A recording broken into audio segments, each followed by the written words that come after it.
नमस्कार दोस्तों, मैं हूं मीनाक्षी और आपका मेरे चैनल मीनाक्षी कुक बुक पे बहुत बहुत स्वागत है। आज से हम इस स्वाद भरे सफर की शुरुआत करने वाले हैं। जैसा कि हम सबको पता है कि हमारे देश भारत में हर चीज की शुरुआत मीठे से की जाती है, तो आज हम अपने इस चैनल की शुरुआत भी मीठी रेसिपी से ही करने वाले हैं, जो कि हर शुभ त्योहार ओकेजन पे हमारे घरों में बनाई जाती है, और वो है खीर या पायस। तो चलिए दोस्तों, इस प्यार भरे स्वादिष्ट सफर की शुरुआत आज से हम लोग करते हैं।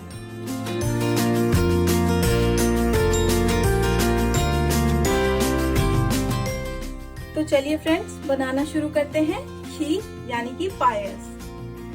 हम सभी जानते हैं कि हमारे घरों में खीर ट्रेडिशनली बनती ही है, सबकी अलग अलग रेसिपीज होती हैं। तो चलिए शुरू करते हैं हम लोग खीर बनाना। तो इनके लिए जो हमें इंग्रेडिएंट्स चाहिए वो आपके सामने रखी हुई हैं, तो मैं उनका इंट्रोडक्शन आपको दे दूं। सबसे पहले जो बेसिक इंग्रेडिएंट है खीर बनाने के लिए वो है दूध। हमने यहाँ पे 1 लीटर दूध लिया है। उसके बाद है चावल। हमने यहाँ 1/4 कप चावल लिया है। जी हाँ, ध्यान रखिएगा, सिर्फ 1/4 कप। अगर आपने ज्यादा चावल लिए तो आपकी खीर अच्छी नहीं बनेगी। उसके बाद यहाँ पर हमने 1/2 कप चीनी लिया है। इसे आप अपने टेस्ट के अकॉर्डिंग चेंज कर सकते हैं, ज्यादा या कम। उसके बाद हम फ्लेवरिंग इंग्रेडिएंट्स के ऊपर आते हैं, जो कि यहाँ पर आप सामने में देख रहे हैं। ड्राई फ्रूट्स रखे हुए हैं और यहाँ पे 5 पॉट्स इलायची के हैं। ड्राई फ्रूट्स में मैंने यहाँ पे pistachio, cashew, chopped almonds, resins यानी कि किशमिश लिया है। अगर आप कुछ और कम करना चाहें या ज्यादा लेना चाहें तो आप अपने टेस्ट के अकॉर्डिंग कर सकते हैं। तो चलिए अब हम खीर बनाना शुरू करते हैं।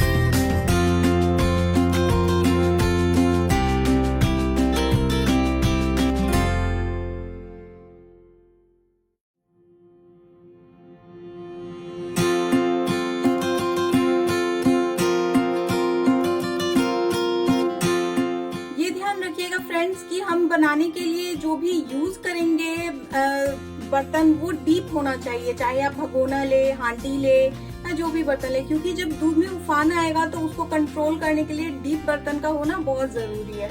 तो चलिए फिर बनाना शुरू करते हैं। सबसे पहले हम लोग भगोने को, सॉसपैन को, जो भी बर्तन आप ले उसे फ्लेम पे चढ़ा दें। और सबसे पहली ट्रिक मेरी ये है कि आप सबसे पहले बर्तन में डालेंगे पानी। जी हाँ, मैंने यहाँ पर ये मेरा 1/8 कप है। आप चाहे तो 2 टेबल स्पून भी ले सकते हैं पानी। ये पानी इसमें डालने का सबसे बड़ा रीजन ये है कि बहुत बार क्या होता है, दूध उबालते समय हमारा दूध जो है वो तली में लगने लग जाता है, भले ही आप कितना भी कॉशियस होकर करें। तो अगर आप पानी डाल देंगे तो आप देखेंगे ये ट्रिक बहुत काम करेगी कि आपका दूध जो है वो तले में नहीं लगेगा, जला हुआ टेस्ट जो खीर में आ जाता है वो नहीं आएगा। तो चलिए फिर नेक्स्ट स्टेप, दूध उबालना। यहाँ पे हम ये पूरा दूध जो है ये डाल देंगे इसमें और वेट करेंगे हमारे दूध में उबाल आने का। ध्यान रखें कि दूध को बीच बीच में मिलाते रहें, ताकि वो नीचे तली में अगर थोड़े से भी आंच के तेज होने से चांसेस हो। और हाँ, आप आंच को मीडियम से हाई के बीच में रखें और हमेशा हाई ना रखें, मीडियम पे ही दूध को उबालें और दूध को बीच बीच में ऐसे मिलाते रहें ताकि इसके फैट मॉलिक्यूल्स दूध के साथ मिलते रहें। इससे क्या होता है कि हमारी खीर की जो कंसिस्टेंसी होती है वो क्रीमी बनती है। और ये खीर जो है ये मेनली एक, आप कह सकते हैं कि ट्रिक है चावल के स्टार्च और दूध के क्रीम को मिलाने का, जिससे असली खीर का क्रीमी टेक्सचर और फ्लेवर दोनों ही आता है। तो इसलिए इस बात का बहुत ही ध्यान रखें कि जब तक हमारे दूध में उबाल ना आ जाए तब तक हम इसे ऐसे ही मिलाते रहें। और ध्यान रखें कि चावल को डालने से पहले हमारा दूध अच्छे से उबला हुआ हो। अब आप देख रहे होंगे फ्रेंड्स, यहाँ पे दूध में अच्छा उबाल आ गया है। अब इसमें चावल ऐड करने का बिल्कुल राइट टाइम है।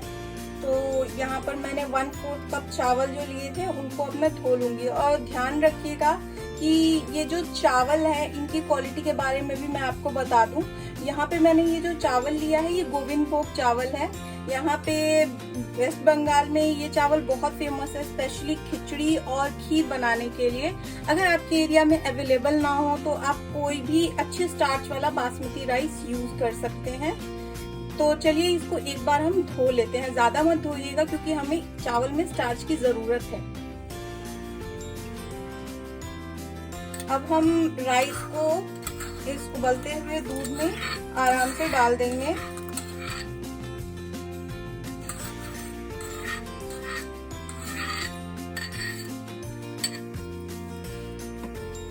और इसे अच्छे से मिक्स कर लेंगे।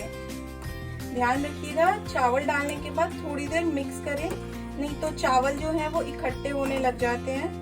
तो हमें ऐसा नहीं चाहिए, इसलिए थोड़ी देर तक चावल को दूध के साथ मिक्स करें जब तक दूध में दोबारा से उबाल ना आ जाए। अब आप देख सकते हैं दूध में दोबारा से उबाल आ गया है। तो अब हमें ध्यान रखना है कि इस खीर को हमें कंटिन्यूअसली स्टर करते रहना है। इससे क्या होगा, ये भी एक ट्रिक है, टिप है, आप ये ध्यान रखिएगा। जब आप खीर बनाते समय थोड़ी थोड़ी देर में कंटिन्यूअसली खीर को स्टर करते रहते हैं तो दूध का फैट और चावल का स्टार्च एक दूसरे से मिलते हैं, जिससे कि आपको जो है वो क्रीमी टेक्सचर और फ्लेवर जो है वो महसूस होता है। जैसा कि खीर तो सभी के घर में बनता है, लेकिन आपने नोटिस किया होगा कि जब भी आप खीर बनाते हैं तो खीर का पानी दूध अलग हो जाता है, पानी जैसा आपको टेस्ट लगता है, या फिर चावल का ही टेस्ट आता है, या दूध का टेस्ट अलग से आता है। तो वो इस वजह से होता है क्योंकि चावल का जो स्टार्च होता है और दूध का फैट है वो आपकी खीर में अच्छे से मिक्स हो ही नहीं पाता है। उसका सबसे बड़ा रीजन ये है कि आप बनाते समय उसे ठीक से मिक्स नहीं करते हैं। तो आगे से जब भी आप खीर बनाए तो इस बात का ध्यान रखिएगा और देखिएगा आपकी खीर हमेशा क्रीमी और बहुत ही फ्लेवरफुल बनेगी। आप देख सकते हैं मिल्क अभी काफी रिड्यूस हो गया है और चावल भी हमारे जो है वो ऑलमोस्ट पक चुके हैं। लेकिन अभी भी आप देख रहे होंगे आपको दूध और चावल अलग नजर आ रहे होंगे। लेकिन अभी थोड़ी देर और जब हम इन चावलों और दूध को साथ में मिलाएंगे तो आप देखेंगे कि आप जो है नोटिस करेंगे कि ये बिल्कुल क्रीमी हो जाएगी और तब आपको असली खीर का टेक्सचर जो है इसमें नजर आने लग जाएगा। तो चलिए फिर कंटिन्यू करते हैं। हमें खीर को इस स्टेज तक लेकर आना है। अब आप देख सकते हैं चावल और दूध एक दूसरे के साथ अच्छे से जो है वो कंबाइन हो चुके हैं। अब आपको चावल दूध अलग अलग नहीं जबकि एक साथ नजर आ रहा है। दूध और चावल का फ्लो एक साथ हो रहा है। इसका मतलब चावल का स्टार्च और दूध का फैट दोनों एक साथ बहुत अच्छे से मिल चुके हैं। तो अब यहाँ पर आपको एक बात का ध्यान रखना है कि अगर आप पतली खीर खाना पसंद करते हैं तो ये कंसिस्टेंसी बिल्कुल सही है चीनी डालने के लिए। लेकिन आप गाढ़ी खीर खाना पसंद करते हैं तो आप थोड़ा सा और पका लें, उसके बाद चीनी ऐड करें। लेकिन मैं अभी ही ऐड करूंगी क्योंकि खीर पकने के बाद जब ठंडी होती है तो वो थोड़ी और गाढ़ी होती है। तो यहाँ पर जो हमने हाफ कप शुगर लिया था वो हम अब खीर में ऐड करेंगे। और ध्यान रखिएगा कि चीनी डालने के बाद ना चीनी की वजह से खीर थोड़ी पतली हो जाती है। तो डरिएगा मत कि आपकी खीर पतली हो गई है। वो थोड़ी देर आप शुगर के साथ जब खीर को पकाएंगे तो वो खुद ही दोबारा से अपनी थिक कंसिस्टेंसी और क्रीमी कंसिस्टेंसी में वापस आ जाएगी। आप देख पा रहे होंगे कि खीर की कंसिस्टेंसी अभी पहले से थोड़ी सी रनी हो गई है, तो उसमें चिंता की कोई बात नहीं है। अभी थोड़ी देर और हम इसको कुक करेंगे और ये अपने परफेक्ट टेक्सचर में आ जाएगी। तो चलिए इसको फॉरवर्ड करते हैं। अब आप देख रहे होंगे कि खीर की कंसिस्टेंसी कितनी क्रीमी हो गई है। इसमें जो बॉयल भी आ रहा है उसके बबल्स भी आप देख पा रहे होंगे कि कितने बड़े बबल्स हैं। इसी से आपको पता चल रहा होगा कि कितनी क्रीमी खीर बनी है। तो अब टाइम है कि हम इसमें जो है फ्लेवरिंग एजेंट्स ऐड कर लें अपने। तो सबसे पहले जो मैंने इलायची के पॉड्स लिए थे उनको मैंने अपने मोटर पेस्ट में जो है वो पाउडर कर लिया है, तो मैं वो ऐड कर देती हूँ। उसके बाद हम इसमें मैंने ये रेजिन्स धो के रखे हुए थे, आप भी धो के ही यूज करें, ये केमिकल प्रोसेस भी होते हैं।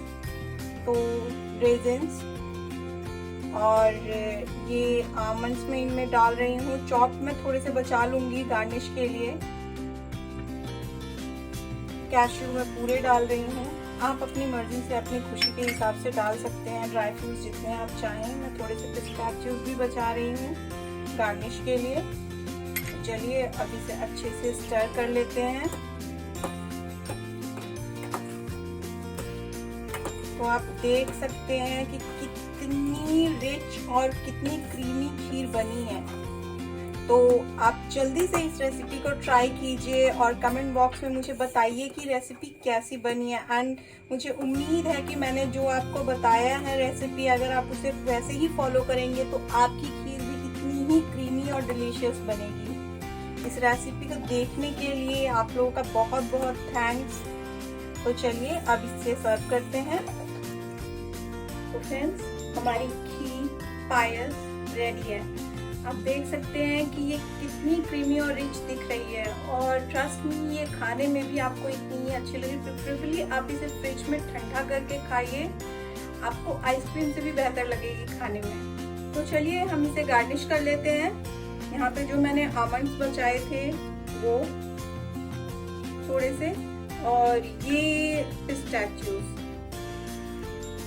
बस आपकी खीर खाने के लिए रेडी है। And one more thing friends, अगर आपको कोई फ्लेवर पसंद हो, जैसे कुछ लोगों को रोज का फ्लेवर पसंद है, केसर का फ्लेवर पसंद है, तो आप वो भी ऐड कर सकते हैं as per your preference. Thank you so much for watching my recipe. अगर आपको मेरी रेसिपी पसंद आई हो तो लाइक करना और शेयर करना ना भूलें, और मेरे चैनल को सब्सक्राइब करें और बेल आइकन को रेगुलर नोटिफिकेशन के लिए दबाना ना भूलें। तो नेक्स्ट रेसिपी में आपसे फिर मुलाकात होगी। तब तक के लिए stay home, eat healthy. Thank you.